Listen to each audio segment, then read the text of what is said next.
Hello friends all. Today I saying a story for all. But ఒక story అయితే చెప్పడానికి అయితే నేనైతే రివీల్ చేయడానికి అయితే వచ్చినాను. బట్ ఈ స్టోరీ బిహైండ్లో ఏదైనా ఇంటెన్షన్ ఉందా అనేది కూడా లాస్ట్ అయితే నేనైతే ఎక్స్ప్లెయిన్ చేస్తాను. అనగనగా ఒక రాజు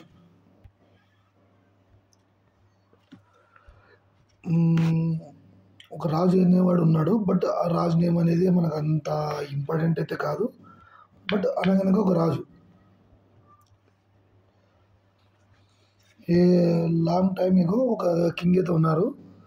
తను ఏం చేశాడంటే తన ఆస్థానంలో అంటే తన కింగ్డమ్లో వర్క్ చేసే ఒక 3 మెంబర్స్ ఎవరైతే నమ్మకంగా ఉంటారో ఇంకోరిని వాళ్ళని అయితే సెలెక్ట్ చేసుకున్నారు.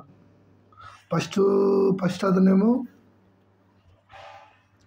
ఫస్ట్ అతనైతే ఒకరు, తర్వాత ఒక అతను ఇంకోరు లాగా వీళ్ళనైతే సెలెక్ట్ చేసుకున్నాడు.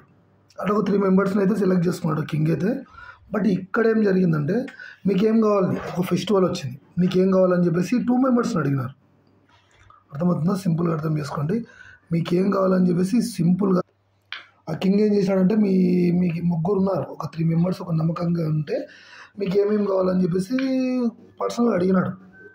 బట్ ఒకరు ఏం ఎక్స్పెక్ట్ చేసినారు, ఐ వాంట్ గోల్డ్, అంటే నాకు గోల్డ్ కావాలి అని చెప్పేసి వాళ్ళ డిమాండ్ వాళ్ళు చెప్పినారు.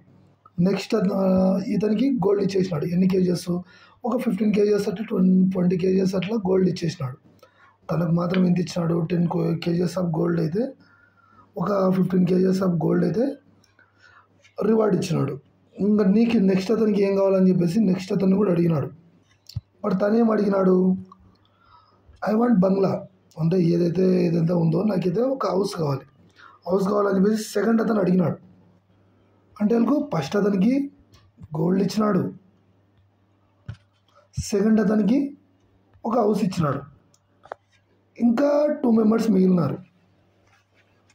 బాగా క్లియర్గా అర్థం చేసుకొని just listen carefully until and unless. ఇంకొక 2 మెంబర్స్ అయితే మిగిలినారు. ఆ 2 మెంబర్స్లో కూడా ఇంకొక అతను ఏం చేసినాడంటే నాకు ఒక అమ్మాయిని మ్యారేజ్ చేసుకోవాలనుకుంటే తన కోరిక కూడా తీర్చేసినాడు. ఆల్మోస్ట్గా ఈ 4 మెంబర్స్ ఏదైతే కోరికలు, ఒక 3 మెంబర్స్ ఏదైతే కోరికలు ఉన్నాయో ఆల్మోస్ట్గా రాజు అనేవాడు తీర్చేసినాడు అవన్నీ. ఫస్ట్ అతనికి గోల్డ్ ఇచ్చినాడు, 50 కేజెస్ ఆఫ్ గోల్డ్ ఇచ్చినాడు. సెకండ్ అతనికి ఒక బంగ్లా ఇచ్చినాడు, అంటే ఒక హౌస్. థర్డ్ అతనికి కూడా నీకేం కావాలంటే మ్యారేజ్ చేసేసినాడు. ఇంకా లాస్ట్ అతను అనేవాడు ఎవరైతే ఉన్నారో it is a brilliant mathematics, అంటే గణాంకాలు అంటే లెక్కలు వేయడంలో తనకు మించిన వాళ్ళు అయితే ఎవరు ఇంకోరు లేరు. బట్ తను ఏం చేసినాడంటే రాజా నాకైతే మీ దగ్గర ఇంతవరకు నమ్మకంగా పనిచేస్తున్నారు కదా, నాకైతే వాళ్ళలాగా గోల్డ్ వద్దు, తనలాగా మ్యారేజ్ వద్దు, ఇంకొక అతనిలాగా నాకైతే హౌస్ వద్దు. బట్ మీ దగ్గర నమ్మకంగా పనిచేస్తున్న కాబట్టి మీరు అడిగినారు కాబట్టి నాకు చిన్న రివార్డ్ ఇవ్వండి చాలా అన్నాడు. అంతకన్నా పెద్దదే ఎక్స్పెక్ట్ చేసుకోండి, కోరుకో, నువ్వు ఇచ్చేస్తా, వాళ్ళకంటే ఎక్కువ ఇవ్వాలంటే కోరుకో ఇచ్చేస్తా అన్నాడు. నాకేమొద్దు, చిన్న కోరిక అన్నాడు. ఏంది ఆ చిన్న కోరిక అని చెప్పేసి అడిగినాడు రాజు. ఏం కోరిక అని చెప్పేసి రాజు అయితే అడిగినాడు. బట్ అప్పుడు ఏం చేసినాడంటే సింపుల్గా, రాజా నాకు నీ నుంచి పెద్ద ఎక్స్పెక్టేషన్స్ అయితే ఏం లేవు కానీ నాకు చిన్న కోరిక ఉందన్నాడు. చెప్పు, నీకు ఏ కోరిక కావాలని తెలుగు. ఒక చెస్ బోర్డు పక్కన ఉన్న చెస్ బోర్డును చూపించినాడు. ఏదైతే చెస్ బోర్డు ఉందో ఆ చెస్ బోర్డుని ఒకసారి చూపించి ఈ చెస్ బోర్డు ఉంది కదా రాజా, అంటే చెస్ అంటే ఆ జనరేషన్లో కూడా చెస్ బోర్డులు ఉన్నాయి. ఆ చెస్ బోర్డులో ఏంది రాజా, ఈ చెస్ బోర్డు ఉంది కదా, ఈ చెస్ బోర్డులో ఒక్కొక్క బ్లాక్లో ఈవెన్ సింగిల్ బ్లాక్ మొత్తం క్యాల్కులేట్ చేస్తే 64 బ్లాక్స్ ఉంటాయి. ఎప్పుడైనా మీరు చెస్ ఆడింటే మీకు ఐడియా ఉంటుంది. 64 బ్లాక్స్ ఉన్నాయి. ఆ 64 బ్లాక్లలో ఒక్కొక్క బ్లాక్లో ఒక బియ్యం గింజ, డబల్ దానికి రెండో బ్లాక్ వచ్చేలోపు ఇంక్రీజ్ చేసుకుంటూ 1x2 లాగా, అంటే ఒక్క దాంట్లో పెట్టిన బియ్యం గింజని దాన్ని నెక్స్ట్ బ్లాక్ వచ్చేలోపు డబల్ చేసుకుంటావు. 1 2 కావాలి, 2 4 కావాలి, 4 4 8 కావాలి, 8 16 కావాలి, 16 32 కావాలి అట్లా అని చెప్పేసి కోరిక అడిగినా. ఇంతే కదా అని చెప్పేసి, ఇంత సింపుల్ కోరిక కాదన్నావు, ఇంతకన్నా సింపుల్ కోరిక నాకు నేను ఇంతవరకు అయితే వినలేదు. అంతే కదా, నీకు చిన్న కోరికనే కదా, ఈ కోరిక కాకుండా పెద్ద కోరిక కోరుకుని నీకు కోటీశ్వరం అవుతావు, ధనవంతుని అవుతావు అంటే కూడా లేదు రాజా, నేను చేసేది మాత్రం నాకు ఏదైతే నీడ్ అవుతుందో అది మాత్రమే నాకు ఇస్తే చాలు అని చెప్పేసి తను సింపుల్గా అయితే ఆ క్వశ్చన్ అడిగినాడు, అదైతే కోరిక అడిగినాడు. బట్ అప్పుడేమైంది, తన కోరిక కాదన్నట్టు ఏం చేశారంటే ఒక చిన్న సంచిలో మిగిలిన బియ్యం ఉంటే ఆ బియ్యం తీసుకొచ్చి ఆ చెస్ బోర్డ్లో పెట్టి తనకంటే ఇచ్చేయండి, తను కొంచెం మైండ్ సరిగా లేనట్టుంది, చిన్న చిన్న కోరికలు అడుగుతున్నాడు, నేను ఏదో పెద్ద కోరిక కొని తీసుకుంటారని చెప్తే సర్లే అని చెప్పేసి అందరు బట్టలు అందరూ వెళ్ళి చెస్ బోర్డు తీసుకొచ్చి అక్కడ బియ్యం గింజలు అవన్నీ తీసుకొచ్చి పేడుస్తున్నారు. ఫస్ట్ దాంట్లో పెట్టినట్టు రెండో దానికి డబల్ అవుతుంది, దాని డబల్ మళ్ళీ డబల్ అట్లా పెట్టుకుంటూ వెళ్తే ఒక 15 బ్లాక్స్ కంప్లీట్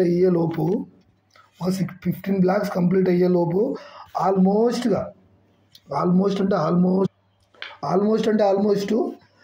తన రాజ్యంలో ఉన్న రైస్ అంతా కంప్లీట్ అయిపోయినాయి.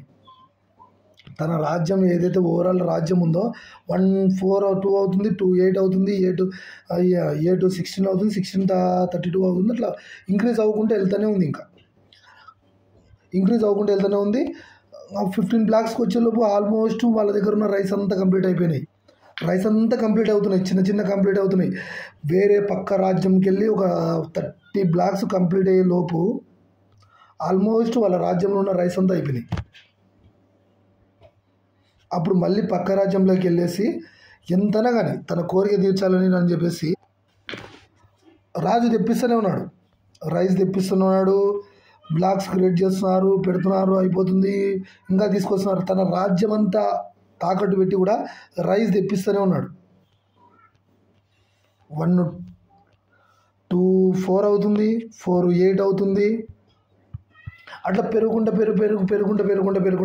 తన రాజ్యాన్ని కంప్లీట్గా తను ఆక్రమించేసుకున్నాడు. ఇంకా అంటే ఈ స్టోరీలో పెద్ద ఏదన్నా మీన్ ఉందంటే, అర్థం ఉందంటే, బట్ తను కంప్లీట్గా కాంపౌండింగ్ చేసినాడు. What is the compounding? చాలామంది ఈ జనరేషన్లో కూడా కాంపౌండింగ్ అంటే తెలియదు. చూసినారా, ప్రతి ఒక్కరు కూడా క్వశ్చన్ అడిగినారు, ఆ కోరిక అడిగినారు, ఒకరు బంగ్లా అడిగినారు, ఒకరు గోల్డ్ అడిగినా కూడా ఆ గోల్డ్కు మించి ఆ రైస్ సింపుల్ ఏదైతే రైస్ అనుకున్నామో ఆ సింపుల్ రైసే తన రాజ్యాన్ని, ఒక కింగ్ ఏదైతే ఎవరైతే ఉన్నారో తన రాజ్యాన్ని సేల్ చేసినాడంటే అర్థం చేసుకోండి. That is the compounding. Albert Einstein కూడా ఏమన్నారంటే, the compounding interest is the 8th wonder of the world అన్నాడు. The great scientist Albert Einstein ఏం చెప్పినాడంటే, compounding is the 8th wonder of the world. Compounding అంటే చాలామంది తెలుసు, చక్కెర వడ్డీకి ప్రతి వడ్డీ పడడాన్ని కాంపౌండింగ్ అంటారు. చక్కెర వడ్డీని కాంపౌండింగ్ అంటారు. Compounding interest is the 8th wonder of the world అని చెప్పేసి చిన్న మాటలు కాదు. ఇప్పుడు చాలా వరకు స్టాక్ మార్కెట్లో ఉన్న వాళ్ళు ఎస్ఐపిస్ ఐడియా ఉంటాయి, సిస్టమాటిక్ ఇన్వెస్ట్మెంట్ ప్లాన్స్ కానీ, మ్యూచువల్ ఫండ్స్ కానీ లేకుంటే ఎస్ఐపిస్ కానీ, ఇవన్నీ ఎంతలో జరుగుతాయి, బాండ్స్ కానీ, ఇవన్నీ ఏ విధంగా రన్ అవుతున్నాయి అనుకుంటున్నారు? కాంపౌండింగ్. ఇప్పుడు రాజు అనేవాడు ఒక కోరిక కోరినప్పుడు చిన్నవి ఇచ్చింటే అయిపోవు, కానీ కాంపౌండింగ్ అనేది క్యాల్కులేషన్ అర్థం కాక సర్లే అన్నప్పుడు ఏమైంది, తన రాజ్యమే మొత్తం ఆ రైస్ వల్ల, తన చిన్న కోరిక వల్ల జస్ట్ ఎంత ఉంటాయి, ఆ బ్లాక్స్ ఎంత ఉన్నాయి, 64 మాత్రమే ఉంటాయి. ఒక్కొక్క దాంట్లో కొన్ని పెడితే కూడా ఒక సంచి కూడా సరిపోవు, సంచి అయితే కూడా సరిపోతుంది అని చెప్పేసి చిన్న గేజ్ చేసినాడు. కానీ ఎక్కువ డీప్గా వెళ్ళకుండా జస్ట్ క్యాజువల్గా థింక్ చేసేసి ఎంతైతే ఏమవుతుంది అని చెప్పేసి లైట్ తీసుకున్నాడు. అదే కాంపౌండింగ్ అంటే. Compounding is the 8th wonder of the world, interest is the 8th wonder of the world అనేది ఈజీ, ఊరికే కాదు. దాన్ని రియల్ చేయడానికి నేను కూడా కాంపౌండింగ్ సంబంధించి ఎస్ఎంసీ కాన్సెప్ట్ సంబంధించిన వీడియోస్ అయితే అప్లోడ్ చేసినాం ఆల్రెడీ. దీనికి కాంపౌండింగ్ సంబంధించింది కూడా ఎవ్రీ వీక్లీ 3 or 4 వీడియోస్ అయితే నేను డైలీ అప్లోడ్ చేస్తాను.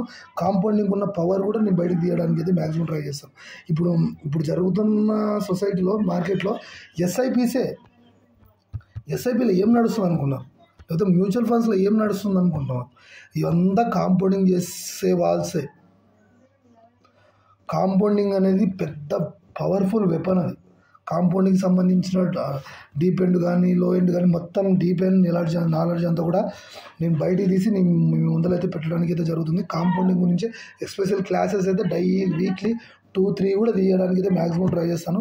కాంపౌండింగ్ ఇంట్రెస్ట్ అనేది అంత సాధారణమైనది అయితే కాదు. బట్ సపోజ్ ఆ రాజు సిచ్యువేషన్ చూస్తేనే ఆల్మోస్ట్గా ఆ రాజు సిచ్యువేషన్లోనే ఈ రైస్ అనేది ఎంతైతే చెప్పండి, ఓకే క్యాజువల్గా మనం అనుకునేది కూడా ఎంతైతే అనుకుంటాం చెప్పండి. అలాంటిది బేర్చుకుంటే పోయే కొద్దీ అంటే సేవింగ్ చేసి సేవింగ్ అంటే ఊరికి సేవింగ్ చేయకూడదు, బ్లైండ్ సేవింగ్ అంటారు. బ్లైండ్ సేవింగ్ చేయకూడదు. మనకు వచ్చిన ప్రాఫిట్ని కూడా మళ్ళీ రీఇన్వెస్ట్ చేయాలి. That is the compounding. ఇప్పుడు ఎవరికైనా వడ్డీకి ఇస్తారు, ఆ వడ్డీకి మళ్ళీ తిరిగి బాండ్ రాపిస్తారు, చూసినారా? సేమ్ లైక్ అలాంటిదే కాంపౌండింగ్ అంటే కూడా. కాంపౌండింగ్ అనేది very powerful in the financial sector. Financial సెక్టార్లో దీనికి మించిన ఇంకోటి అయితే నాకు తెలిసిన వరకు అయితే లేదు. That is the compounding. Compounding చాలా పవర్ఫుల్ అయినది. దీన్ని మనం రోజు ఇప్పుడు ఒక 1 రూపీ డబల్ చేసుకుంటూ వెళ్తేనే 30 డేస్ తర్వాత ఎంత అవుతుంది తెలుసా? అది ఆల్మోస్ట్ 1 CR 37 lakhs అవుతుంది.